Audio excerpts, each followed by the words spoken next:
Welcome back. This is Kilimo Diaries here on TV 47, and on this episode tunafanya everything kuhusu Dorper sheep farming. And with me is our model farmer of the week, Ben. Just before the break tulisema tutakuja kuangazia masuala ya feeding.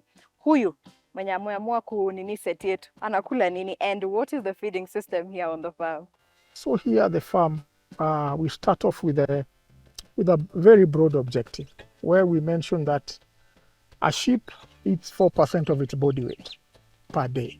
Yeah, and in this case, we can take her as an example. She's about 50 kilos. That will mean she'll be able to eat about 2 kgs of feed per day. And the way we divide that feed is to say 1 kg is hay. And your source of hay can be anything like bracharia, boma roads, or just your normal pastures out there. Secondly, on the other 1 kg, we divide it between energy, and your energy sources are things like maize, wheat, and barley. For us here at the farm, we use maize, and we use it in various formats. We have maize jam. We also have maize silage, which is full corn silage. That's about 700 grams. That's what we give a sheep of our size. And we also offer about 200 grams of protein. And our protein source is normally lucerne, soya, and a bit of sunflower mix. Yes, and then for the 100 grams left, that is more of what we refer to as trace elements.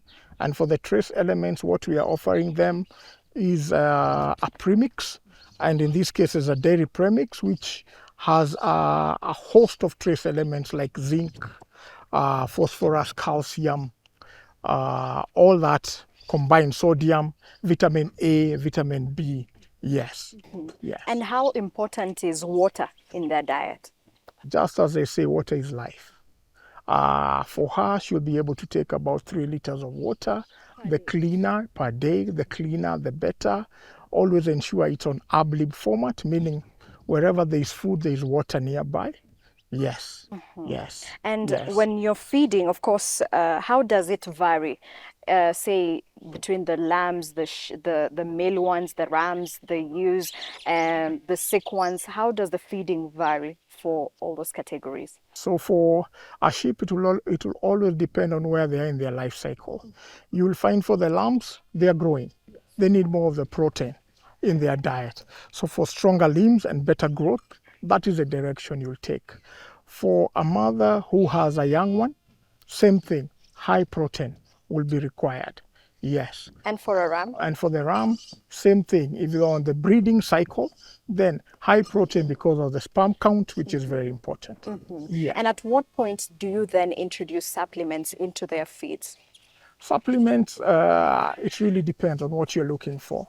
So for example, if you're looking at fertility, then you're talking about more of the selenium kind of supplements. And that we introduce in a stage we call flashing, just a month before you breed the ewe to the ram.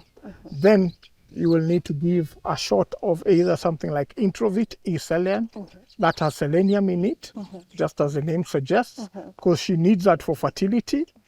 And in other cases where you, for the growing ones, you will need more of the vitamins. And that's when you'll give more vitamins, either in water-soluble vitamins or as an injection. So it really depends on where they are in their life cycle. Yes. And how then do you monitor nutritional deficiencies? How do you know that this one is not really doing well? Most of the time is through visual. If it gets a bit worse, then you can tell. Again, not only through visual, but through taking temperature readings. You'll be able to tell, do they have a fever? By visual, you can easily check their eyes and see whether they are pale, showing you the warm load is a bit too high. You may need to deworm them. The way their coats look like, if they are a bit ruffled, could also be a sign of warm load. So those are some of the things you can be able to look out for. Yes. All right. And then in terms of now the dry seasons, how do you manage feeding here on the farm? And what would you advise a farmer who has Dorper sheep? How can they manage feeding during that season? What is important is to ensure that you are feed secure. ensure that you're either growing your feed, or you're buying your feed, or you're doing a mix of both. This is very important because during the dry season, even the prices will go up of feed. So ensure that your bunkers are full at that time. And as we say here at the farm, a good farmer is a deliberate farmer. So you need to have planned before time. Yes. That's the lazima. Lazima. Uangalie mbele. Lazima. All right. Yes. Let me take you back to the lambs and their growing up. How do you monitor their growth, and what shows you that this one is attaining the required weight per week and is doing well? We do that by constantly and frequently weighing our sheep. And one, you start from date of birth. You do what we call the birth weights. Yes. Generally, if your lamb is born between 3.5 and 4, you're doing well. 4.5, you've been praying for a long time. Yes. Yeah, and God has blessed you with that. And now you just need to ensure that you're properly monitoring their weight on a weekly basis. Because by the time you wean them, they should at least have been, if it's an ewe, you're looking at anything between 25 and 30 kilos at And when 90 do you days. wean them? Yeah, 90 days. 90 days. Yeah, if it's a ram, lamb ram as we call them, you're looking at anything above 30 plus kgs. Yes. You've said here on the farm it's about being a deliberate farmer. How does good management ensure that you have Dorper sheep that are good, healthy, and that they can actually be of value in terms of once they're in the market?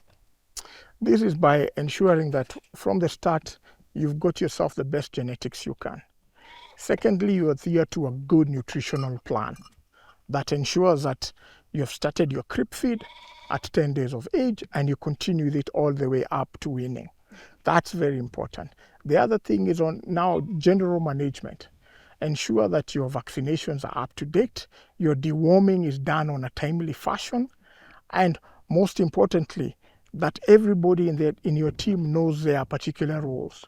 Yes, to take that lamb to the desired weights and also to be ready for market at that desired age. Yes. I'm wondering, what is the average weight that a mature Dorper sheep is, and how do you know that it's ready now for the market? Markets could be different, but what I would say as a general rule of thumb, once your Dorper hits about 40 to 45 kilos of live weight, that one is ready for the mutton market. Yeah, and that usually happens at any age between 6 to 8 months at this farm. Yeah, and that will give you a carcass weight of about 17 to 20 kilos. Yes. At that point, they are ready to market. Yes. And I know you mentioned that this was basically a mutton-based sheep. But can a farmer get any other value apart from just selling the meat? The other value you can be able to get from them is also the skin. Dorper felt, or what we refer to as the skin, is very highly valuable around the world. It's used in making of belts, shoes, ladies' handbags, and also men handbags these days. So those are some of the ways you can be able to use more of the value-added products out of your Dorper sheep. Yes. And does good growth performance now affect the meat quality and even the skin quality? Yes, it actually affects the taste and the flavor of the mutton. Ensuring that you are able to sell your sheep below 1 year should always be your target. And this is because the taste and flavor is unmatched. Yes. And for you as a farmer, is there that thing that you say, if I did this at the start, perhaps I would be so much further ahead? So in simple terms, what are the lessons you've learned through as a Dorper sheep farmer? I think one key lesson is on the feed security. If I was to start this all over again, I would ensure first I have feed before I bring the sheep. I think the biggest mistake we all make is bring sheep and then try to figure everything out later. Yes. So that's one thing I would change. Yeah. The other thing is embrace skill. Yeah. Look at keeping 1,000. Yes. It's not difficult. It's possible. And the more you have, the better it is. Yes. Okay. From a business perspective. Yes. All right. Yes. And what is that one thing you said that I did it right from the word go? We are still learning. It's 15 years later, and we are still learning. But I must say what we did early in it is to embrace scale. We got into scale quite early, and it was now just a question of tuning on genetics and on feed and all the rest. But that's one thing we got right. Yes, a bit early in the journey. All right. Yeah. Okay. Yeah. And with me, even when you look at my crew, most of them are aspiring to be, farmers of Dorper sheep. And what is that?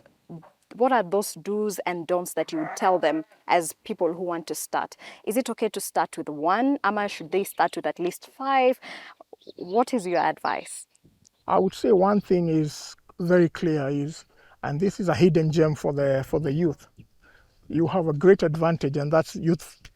Yeah, just being young and having the energy, I think that's one key thing.